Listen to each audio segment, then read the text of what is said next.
Hi there, and a very good evening to you. I'm Patrick Falk in Hong Kong. You're watching ViuTV News. Coming up on tonight's show, Hong Kong's richest man, Superman, Li Ka-shing, tipped to retire next year. CEO-elect Carrie Lam vows to curb independence from gaining traction among young people. And death of American student who was sent home from North Korea in a coma set to intensify worsening relations. All right, first up, Hong Kong's richest man, billionaire tycoon Li Ka-shing is reportedly planning to retire by next year as chairman of CK Hutchison Holdings. According to a Wall Street Journal report, Li told his colleagues that he wants to step down before he turns 90 in July 2018.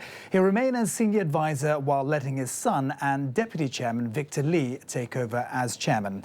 In a statement, CK Hutchison assured that the billionaire is currently in very good health and that he'll make an official announcement when there is a concrete timetable for his retirement. Staying on local news, Chief Executive-elect Carrie Lam said her new administration will curb localist sentiments from building up among young children by promoting their attachment to the Chinese identity. Speaking during an interview with Chinese state media, the incoming chief said she believes the majority of Hong Kong people do not consider independence possible. Lam said the government will strictly enforce the law against any illegal localist activities, and the notion that I am Chinese must be incorporated in school curricula. We should make Chinese history a compulsory subject in junior high school.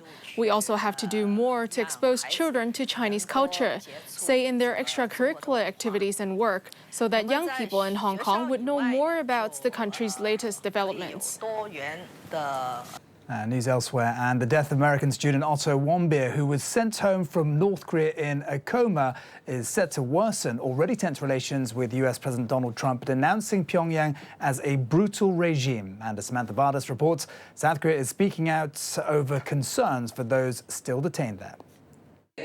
Stern words from South Korea directed to the north on Tuesday after former Pyongyang prisoner Otto Warmbier died in a US hospital. South Korean President Moon Jae-in sending his condolences to the American student's family and issuing a clear-cut message to Kim Jong-un. President Moon says it's deplorable that North Korea does not respect the universal value of human rights. North Korea is still holding US and South Korean citizens. They should swiftly return them to their families, and our government will make every effort to make that happen. Among the prisoners currently held in North Korea, a Canadian priest who was given a hard labour life sentence in 2015, as well as 2 US citizens who worked at a Pyongyang university and a 62-year-old missionary, all 3 of them Korean Americans. Pyongyang says it's its sovereign right to ruthlessly punish US citizens for crimes against the state. All right, to the latest on Brexit talks. In their first formal meeting, British and EU negotiators have said the talks will prioritise Britain's divorce terms as both sides emphasise constructive goodwill. David Davis and Michael Barnier confirmed that the UK would be leaving the customs union and the single market, but said the task ahead of them was difficult and under tremendous time pressure. The talks began yesterday, almost a year to the day after Britain shocked Europe by voting to cut loose from the 28-nation EU. The UK has less than 2 years to complete the talks, but stumbles into them without a formal government and after an election setback for the ruling Conservative Party and Prime Minister Theresa May. Today, we agreed on dates. We agreed on organisation, and we agreed on priorities for the negotiation. In the first step, we will deal with the most pressing issues. We must lift the uncertainty caused by Brexit. We want to make sure that the withdrawal of UK happens in an orderly manner. OK, for more on this, we have Joel Flynn joining me in the studio. Joel, there's obviously a lot at stake. What are the implications of what we learnt yesterday exactly? Well, the largest point to take away really is that the UK's position seems to have been mollified quite significantly. Before this negotiations started, they said they wanted to hold trade talks at the same time as holding these divorce proceedings. Essentially, that's all changed now. They said they've got to have the divorce before they can hold the trade talks. So it's a big concession from the UK. Britain was also fairly clear that it didn't want to pay this divorce bill, that some people were speculating could be as high as 100 billion euros.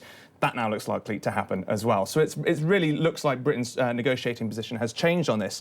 And when you think about what they were saying beforehand, no deal being better than a bad deal, that ultimate goal could really now be moved even further down the line. The question mark really is over what Britain's position really is. Nobody seems to know. They were very clear before. They didn't want to give anything away. They were very hard-nosed. And now it seems to be very, very soft. And what that looks like in terms of what Brexit looks like further down the line is really anybody's guess at this point. Certainly it looks like the EU will be the ones that are primarily dictating what it will look like. If that then leaves Britain in a bad position, we could see them really looking towards this suggested goal of becoming a low-tax country, where they said they would get rid of tariffs that are stopping people from coming in. And this is where people are getting really worried, because if Britain becomes a low-tax country like Cyprus or like Ireland or Luxembourg or these other places that we know, that could have even bigger implications for what's going to happen with their relationship with the European Union and obviously for the British economy. And what's interesting is that the EU themselves are not happy with this. Take a listen to what Angela Merkel said. We already have this problem in Europe, where, for example, we'll attempt a joint cooperation tax reform via a common tax assessment framework with France, so that at least two countries can be a role model. This could be a blueprint for a global tax system. It's a difficult task, but I believe you can't have this arbitrary difference in taxes if you want globalization to be fair. Now, what's interesting is we heard Boris Johnson, the Foreign Secretary, saying yesterday that Britain wants a deep and special partnership with the European Union. That's not what they were talking about before this all started. And given the election happening 10 days ago, given the uncertainty associated with that, the problems perhaps with Northern Ireland and the border on there, really it looks like bad news for the UK. All right, well, these are just the start of negotiations, but certainly strategy does seem to have been thrown into disarray a little bit. Anyway, thank you very much for that, Joe. We'll come back to you a little bit later on for some business headlines. Moving on, London police have identified the driver who ploughed a van into a group of Muslims in the early hours of Monday as a 47-year-old white man from Cardiff. Mayor Sadiq Khan praised the community for standing strong in the face of division as people showed solidarity with Muslim worshippers on Monday evening. Khan took part in prayers at the Muslim Welfare House near Finsbury Park Mosque, where the attack took place. Many gathered there to hand flowers to those attending special prayers for the Muslim holy month of Ramadan. 11 people were injured in the attack, 2 of them seriously. One of the things that all these terrorists share is a perverse ideology that wants to fuel division and divide our communities. We're not going to let them. And what you've seen over the last 24 hours is Muslims, Jews, Christians, Hindu, Sikhs, those members of an organised faith and those that aren't, rich, poor, old, young, coming together and saying, not in our name. We will not let you divide us, and we will be stronger. Meantime, authorities are on alert in Paris after a driver rammed his car into a police van on the Champs-Élysées. The driver is dead and the car was found to be carrying an arsenal of explosives. Witness video showed smoke billowing out of the car after the crash and the driver being carried out appearing unconscious. No officers or bystanders were injured in the incident. The Interior Ministry believes it was a deliberate act and said the car contained weapons and explosives enough to cause a blast. Witnesses say the driver shouted, "This is for Syria." All right, coming up next, the latest from the world of business.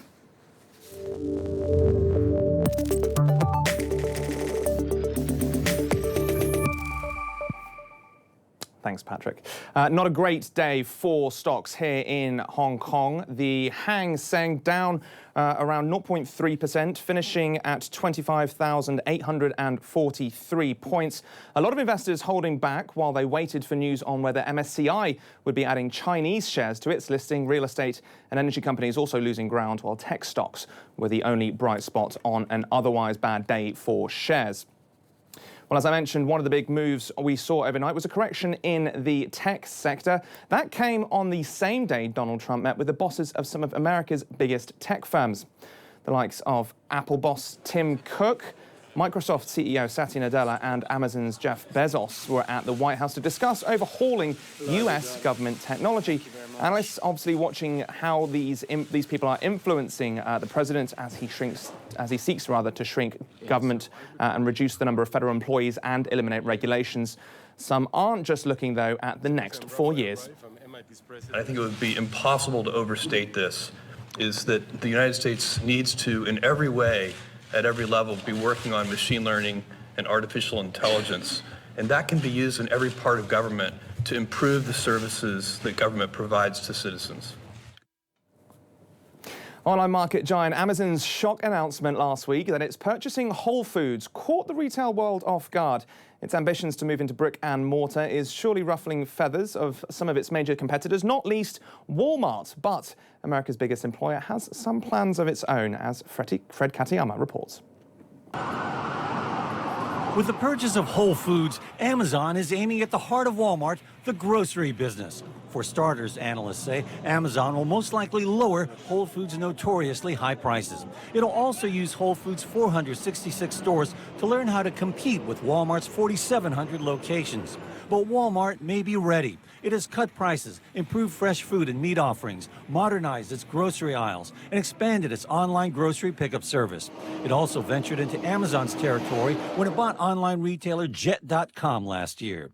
24/7 Wall Street CEO Doug McIntyre. You're now in a business here where, all the stops are out. These guys are now in a bloody, deadly battle. There are billions, if not tens of billions of dollars in M&A money sloshing around. So people were surprised by the Whole Foods deal. That's not the end of the surprises. Walmart controls 22% of the U.S. grocery market. Amazon is just one of many who want a part of it. The list includes Kroger, Target, and German discounters Aldi and Lidl. Whole Foods shares kept rising Monday, leading to speculation rivals could step in and spark a bidding war. Well, meanwhile, air industry